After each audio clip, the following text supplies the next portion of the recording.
అంటేనే భారం, దీన్ని పెంచలేక చావాలి. ఏంటి ప్రభువా దీన్ని బ్రతుకుచానా అని చాలా బాధపడిందంట. ఆ తర్వాత కొడుకు పుట్టాడు, కానీ అట్లాగే దిగులు పడతానే ఉంది, దిగులు పడతాం.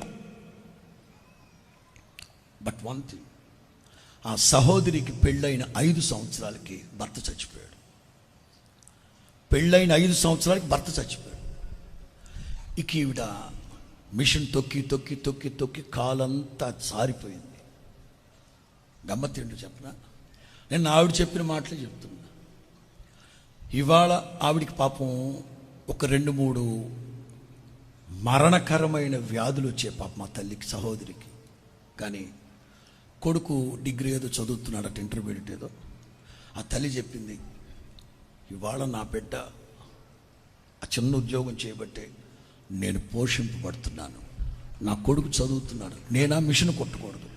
ఆ రోజున ఈ కూతురు ఈ కూతురు అసలు పుట్టకపోయింటే బాగుండు, మగపిల్లలైతే బాగుండు అనేది.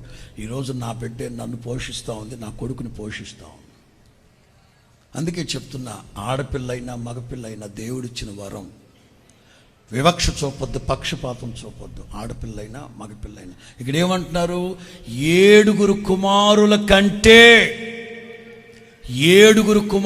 కంటే పెట్టు బాబు, అది పెట్టు, బొమ్మ పెట్టు. Daughters are not a tension, daughters are equal to 10 sons. 10 మంది కుమారుల కంటే ఒక్క కుమార్తె బెటర్. కొట్టండ్రా మీ తుంపదగా సిగ్గుని